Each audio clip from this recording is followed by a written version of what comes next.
What's up? Welcome to a new episode of the BrandonJaneauShow. As you already know, I am Brandon Janeau, and like always, on all podcast platforms everywhere, BrandonJaneauShow.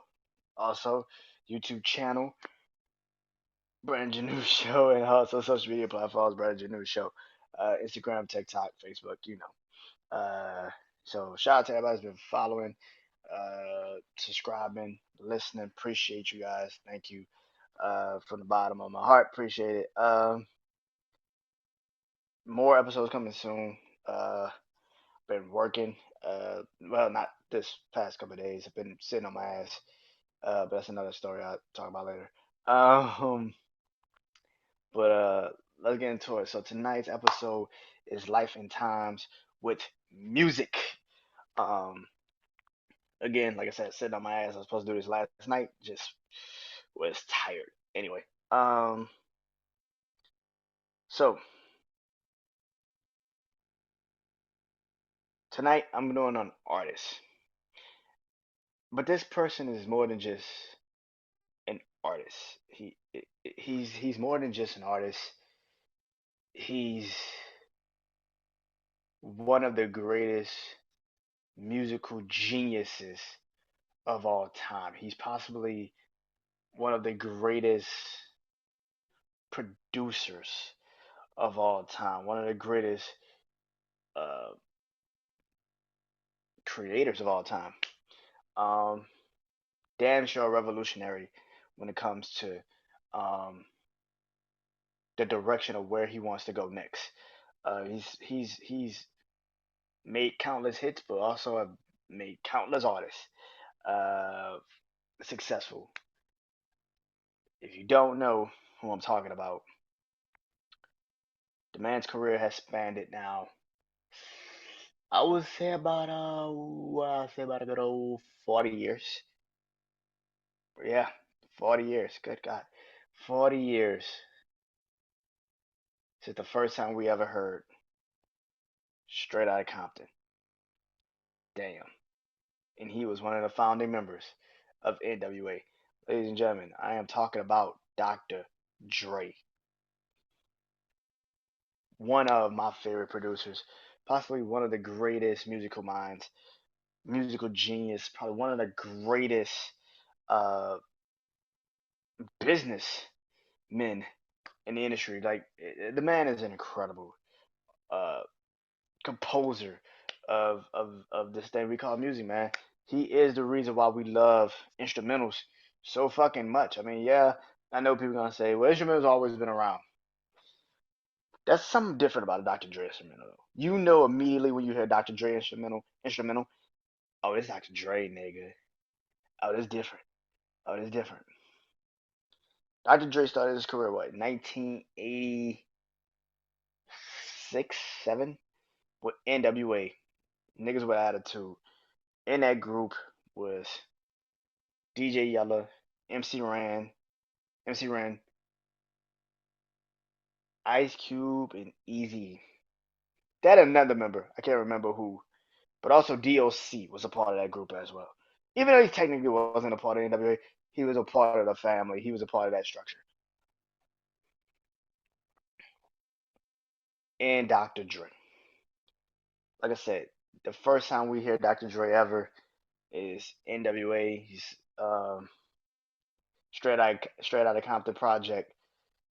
Countless hits off of that project, man. Of course, straight out of Compton. Fuck the police. Respect yourself. Wells, man, yeah, dope, man. Yeah, Dr. Dre career started with that. The legacy that he already created. He created gangster music, which is not to be taken lightly. Like they created gangster music. That is something that nobody else can say. They created gangster music, gangster hip hop. Y'all could talk about drill music, but if it wasn't for Straight Outta Compton, it wasn't for NWA at the beginning of the late 80s, early 90s, the drill music scene that we got now where niggas just openly criminalizing themselves. wouldn't even be a thing because you try to up yourself every fucking time you heard. Every time the new era came in, you try to up yourself. Why? Because of gangster music, because of how NWA created the scene of you gotta live your bars. You gotta physically live what the fuck you are saying. These niggas was in studios with fucking scopes on guns and shit while they're doing interviews. While they're physically getting interviewed. Fucking beams on and shit. Like you just so what the fuck are these niggas doing? It was different, man. Going into that, of course, everybody knows Dr. Dre and NWA would eventually split because of money. Just like Ice Cube left, if you've watched the Straight Outta Compton movie, you already know why they split. Everything happened. Um, Dr. Dre then creates Death Row Records, which again is just another fucking juggernaut. It's crazy that the West Coast beginning rise to the top started with Dr. Dre, and it still has some semblance of Dr. Dre, but I get into that later. But so so Dr. Dre and Suge Knight create Death Row. And with Death Row, they sign Snoop Dogg. They bring in Dazzy Corrupt from create the Dog Pound, Nate Dogg, Warren G, um, Lady Rage, Danny Boy, who else? Yeah, DOC of course. And of course, eventually they would bring in the one and only Tupac. So to go from NWA having the beginning of the West Coast taking over of hip hop, then to literally have the biggest reign of the one of the biggest reigns of the '90s outside of maybe Bad Boy in New York, to have your own scene and it's literally your scene. That's a fucking crazy ass thing, man. Dr. Dre is one of the greatest musical um, entities. I think for me personally, there might be like three that I'm like bet money. Like there might be three people in music history that I give like they changed the game. Um, I had his name. Nah, I fucking forgot it. Barry Gordy, Motown. Barry Gordy, Motown.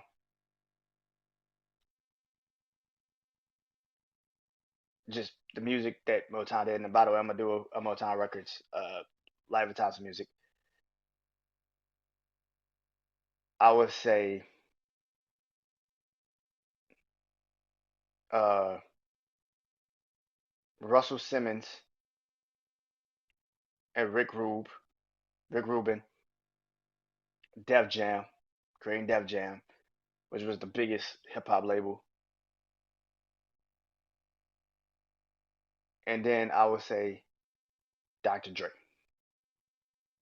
Those three, like, and it might be more, but for me, those three men, those four men, really changed the game. Those three labels changed the game, and particularly Dr. Dre, because he wasn't on a particular label. He changed the game just by continuously creating labels and creating new situations for people. So Death Row was such a massive thing. Of course, they would go on and do the West Coast versus East Coast rivalry, which Dr. Dre was strongly against. He was not with the shit. He was like, nope, I don't want to do that.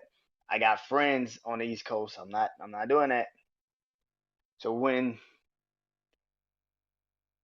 all of the success you have, excuse me, the Chronic album, and I say this all the time, like people, I remember we're doing my top 10 list for my family, and we would talk about Dr. Dre, and I was like, This is the only man that had two albums that Dr. Dre's physically ever done that was his projects. The Chronic in 2001. Both albums hindered on two labels being started. Chronic album was hindered on Snoop Dogg and Dr. Dre, Death Row. 2001 was hindered on Eminem and Dr. Dre. So it's just like it's two different fucking, but it's two different things. It's just two fucking different things. Because producing on the Chronic album that literally led to so many great songs and skits. You never heard like hip hop skits like that in 1991. Like 1991 had no hip hop skits like that. This motherfucker had hip hop skits. Now people do skits and shit. He had that on the Chronic. Snoop Dogg's career being going off, taking off after the Chronic. Like Death Row becoming a dominant force. It all hindered on the Chronic album, and for him to create a project like that and to have an album that literally has stood the test of time, highly regarded as one of the greatest hip hop albums of all time. If not in it, it's damn sure. Both of those albums actually are considered like in the top 10 of probably greatest hip hop albums of all time. But Dr. Dre as a producer, you can't tell me when you first heard Nothing But a G Thing, you immediately realize this shit is different. Still to this day, you can play Nothing But a G Thing. I don't give a fuck if you don't like Snoop or you fuck with Snoop. I don't give a fuck if you like Dr. Dre, you don't fuck with Dr. Dre. Nothing But a G Thing is probably one of the greatest hip hop songs of all time. Hands down. I debate anybody for it. Hands down. It is probably one of the greatest hip hop songs of all time. The moment you hear that beat come on, you know exactly what's about to say, what Snoop about to say on that song. You know exactly what Snoop about to say. Exactly what Snoop about to say. As soon as you hear that beat, yeah, oh yeah. It's one of those songs. It's one of the greatest hip hop songs of all time. Fuck with Dre Day. Shit. Yep. Holy shit. Uh, all that Dr. Dre did on 1991's Death Row, Chronic for Death Row on that album, you can tell. Uh, Still to this day that, like I said, that album is still semblance to how, particularly like how the West and how artists still judge themselves, the skits and all that. I feel like if the Chronic didn't do what it did, would we have Snoop? Would we have had Pac? Would we have had a lot of those artists in Death Row if the Chronic didn't take off and do what it did? Of course not. The Chronic album does amazing. Does amazing. I think if it dropped now today, it still probably would do good. Like it probably would do amazing. That's how you know your album is timeless. Um, then it goes into um the Death Row era of Dr. Dre's career, where Doggy Style comes out and it blows the fuck up. The first Dog Pound album comes out, blows the fuck up. At that time, Death Row could not do anything wrong. And then you go and sign Tupac, and your shit just went from a a, a, a bomb to a fucking nuke. It was a fucking nuke. It was a nuke missile. As soon as it hit, you knew exactly this shit is over. Put it in a box. They go get Tupac, sign him to Death Row. And when you hear Dr. Dre say, uh, California Love was my record, but we wanted to give Pac something to come out to prison to. It's like California Love goes on and becomes the one of the most massive songs of the '90s. It's just even if you're not from Cali, you fuck with California Love. I don't give a fuck what you say. I'll play that shit, and I'm like, I ain't even been. I've never been to LA in my life. I've never been to California a day in my life. I feel like I'm from California. Like that song is that type of energy, man. Death Row era of Dr. Dre was very. I could do it without NWA. The next time we see Dr. Dre, he proved he could do it without Death Row because that's when he creates Aftermath. Now this is where it gets interesting for Dr. Dre because he goes and he finds Pac is definitely top 10 to a lot of people, top five. He's somewhere in that for me, in that range of top 10, top five, range of hip hop of rappers. Pac was never lyrical, but his impact, his influence, what he did will never be duplicated. Pac was just different. People don't give Snoop his proper respect. Snoop was massive. He is one of the reasons why hip hop really crossed over to the other side. Dr. Dre and Snoop were one of the reasons why hip hop crossed over to the other side. But Eminem is why hip hop is global. You see, that is the difference between you putting your shit from Long Beach, Compton, South Central LA to literally having your shit where you could go and sell out the O2 Arena in London because you're a rapper and everybody knows your lyrics and they just want to see you. There's a difference. Dr. Dre did that shit. He signed a man that took hip hop global, just like he signed a man that made hip hop cross over, like Snoop, like Pac. They turned hip hop from just us in the hood fucking with it to white guys and Jewish kids and Asians, and Latinos, like Latinos. Like we went, hip hop turned when Snoop and Pac and Dr. Dre took over in the '90s. They made it global. They made it crossover. They made it to the point where they were on magazine covers and just everywhere. Eminem turned that bitch global. Eminem, and I'll argue anybody with this shit. You can sit here and debate this shit with me all day. Eminem turned hip hop global. He made hip hop global.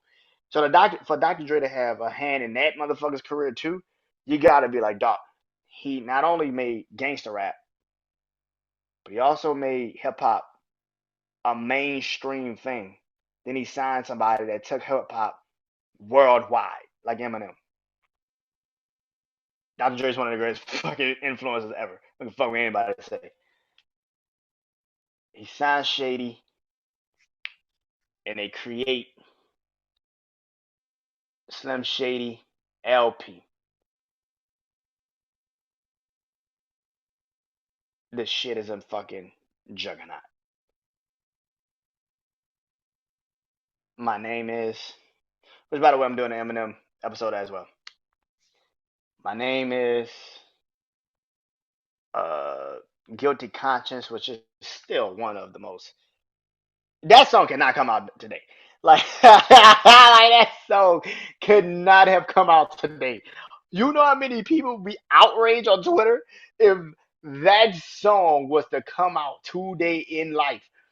Guilty Conscience in '97, it could fly. Like the fact that they performed that shit at the VMAs in '97, '98. They performed that shit like '98, '99. It still is mind boggling how they got that shit done. I have no idea. That song cannot come out today.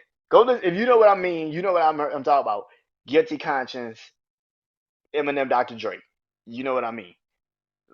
If you haven't heard that song ever, which is kind of crazy, go listen to it.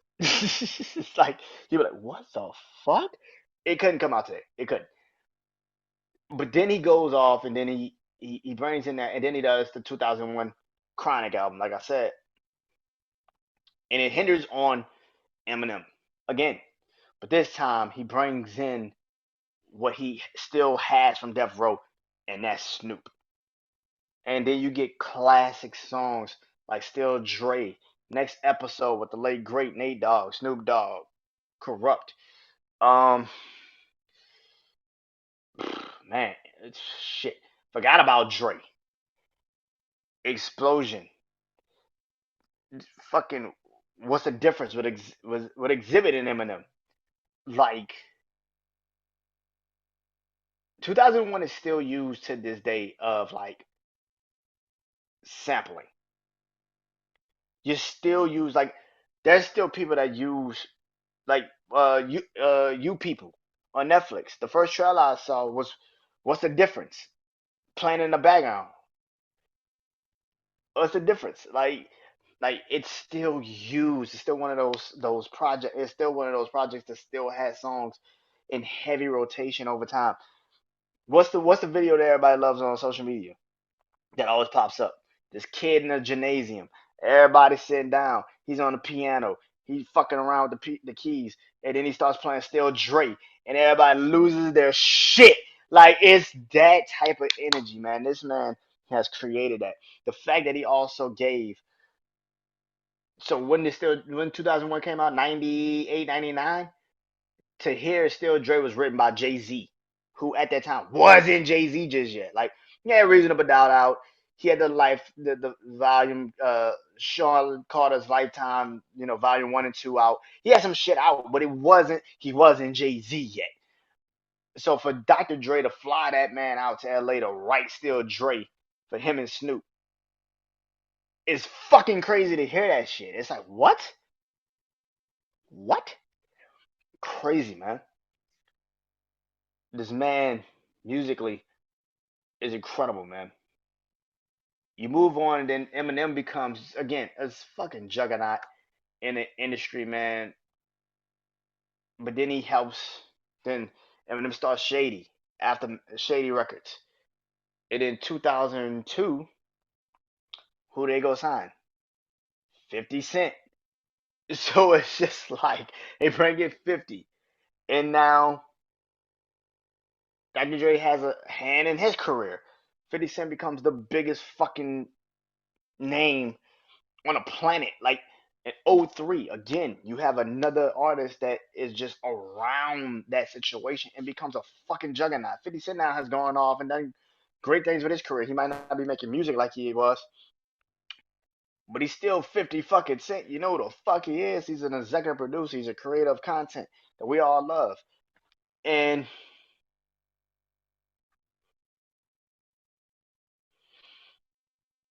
to see that is crazy.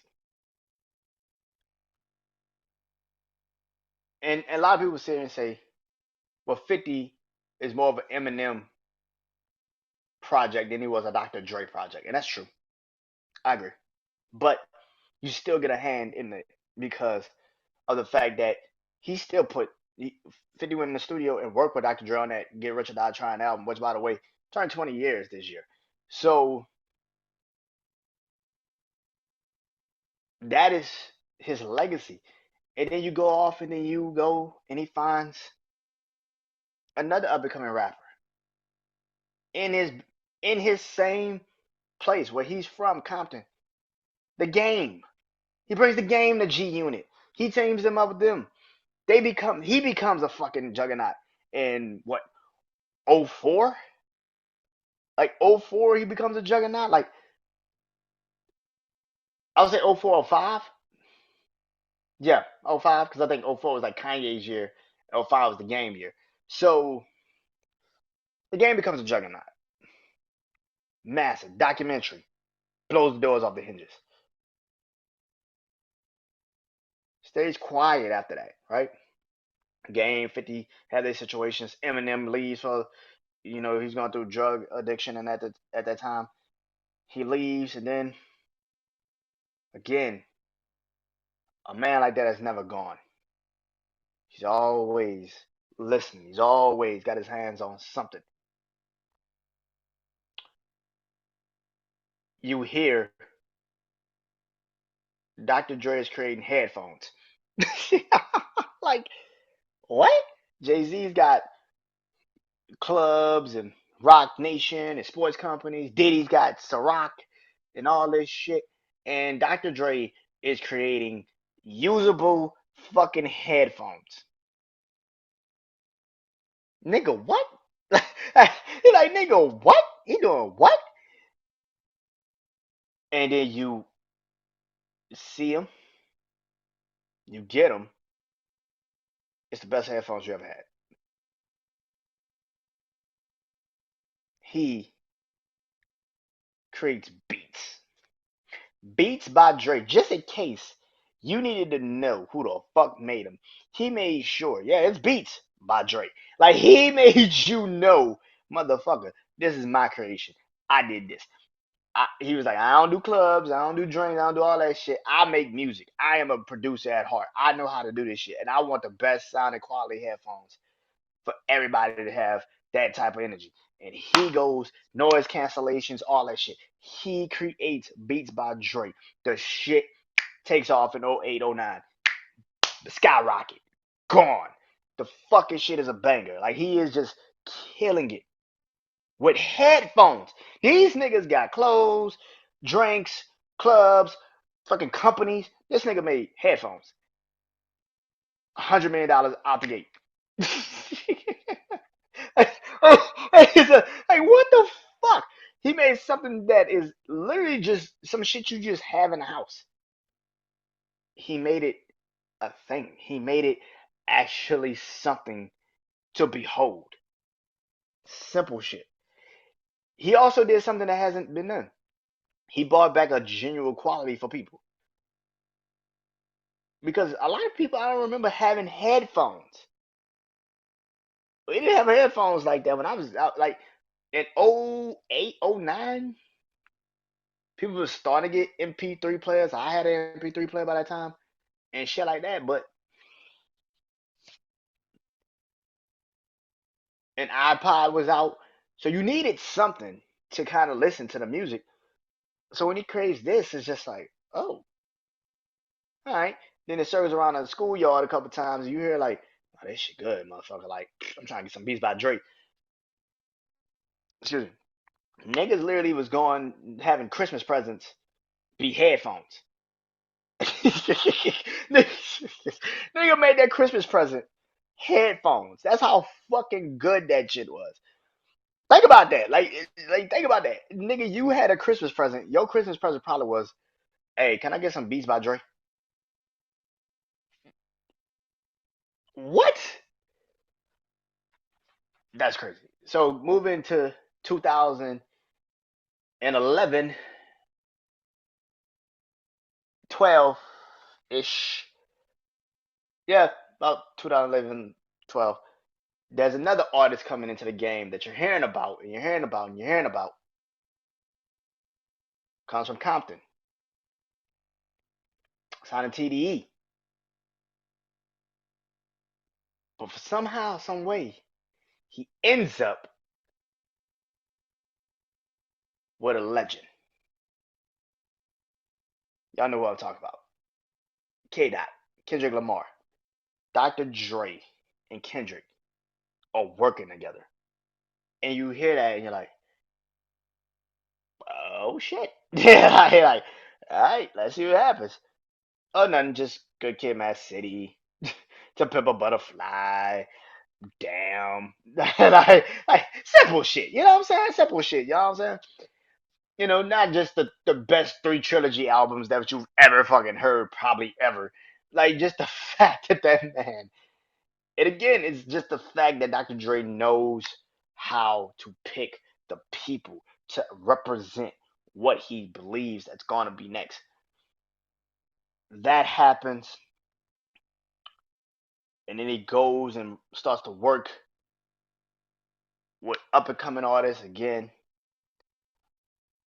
and throws his trust behind another artist like Anderson .Paak and Corday.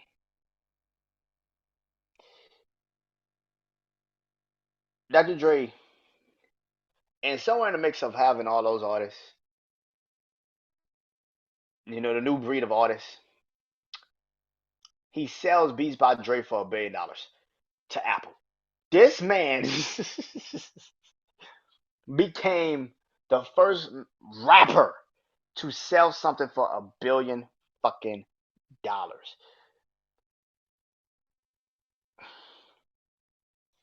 At one point, he was a billionaire. Or no, I don't think he was ever a billionaire. But $800 million rich is nigga, you a billionaire in my book. I don't fuck with nobody say, nigga. Fuck what you talking. $800 million, niggas ain't never gonna see that day in their life. He had that in his account, along with some other shit. Along with some other shit.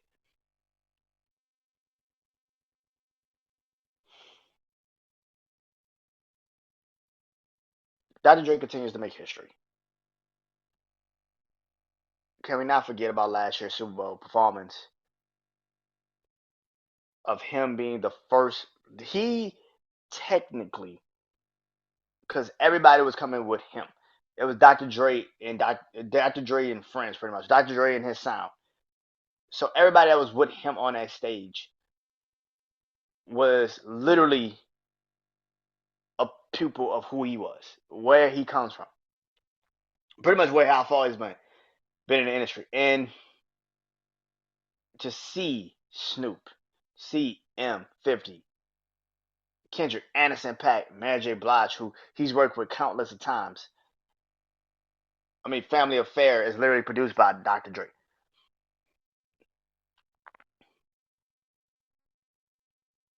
To hear him now do new gospel remix with Eminem and Kanye on DJ Khaled shit, because that's a Dr. Dre beat, because he took Kanye's beat and remade it.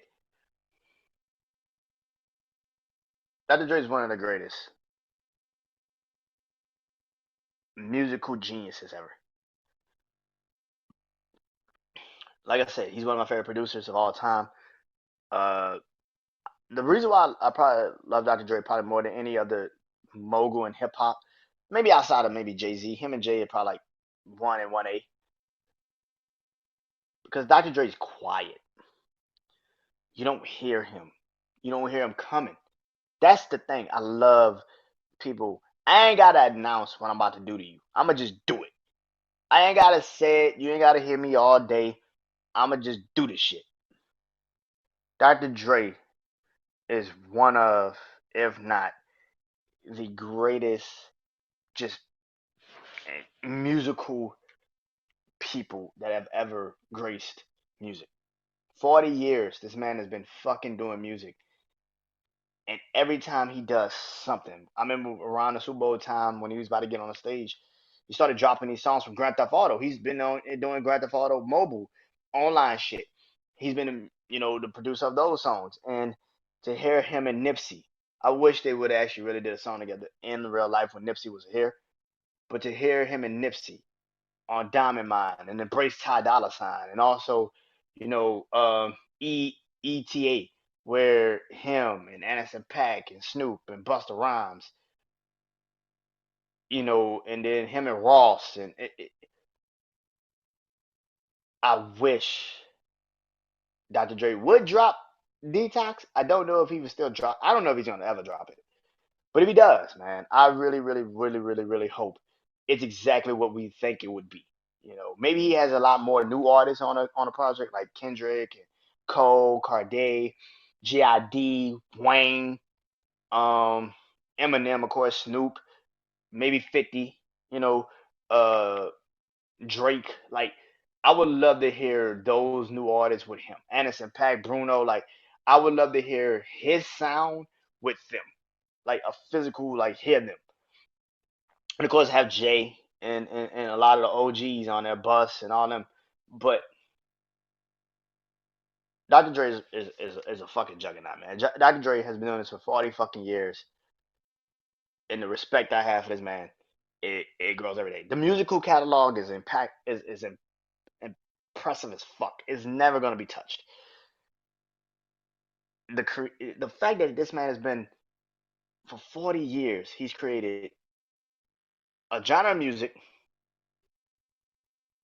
made hip hop mainstream, made hip hop global just by the artists he was with. Still surviving a generation, created something that everybody to this day still uses, Beats by Dre, flipped it and made himself money for it. You can't say enough about this man. Dr. Dre is one of the greatest to ever do it. And anybody that tells you he's not, you're fucking hating. I don't know what to tell you. Go listen to Dr. Dre's albums on Apple or wherever you listen to music. Next Life of Time Music, I will be diving into one of my favorite albums, Starboy, by The Weeknd. Um, when we speak about the debate coming soon, the debate, I will be doing my first album versus album debate, and that will be Cassidy, I'm a Hustler versus Joel Santana. What the game's been missing. I might do a Travis Scott. I might do Travis. I might do Travis Scott, Astro Raw versus um, Birds in the Trap. Mike Knight. Same my night. Sames Mike Knight. Yeah, something like that. Either way it goes. And of course, the next artist that I'll be sitting down and doing one with, the next artist I'll be talking about on here will be. Damn. I didn't even think this one through. Good God. Uh, hmm. I gotta think that one through. I gotta think a little bit on that one. I don't know the next artist I'm gonna do. I got a couple I want to do.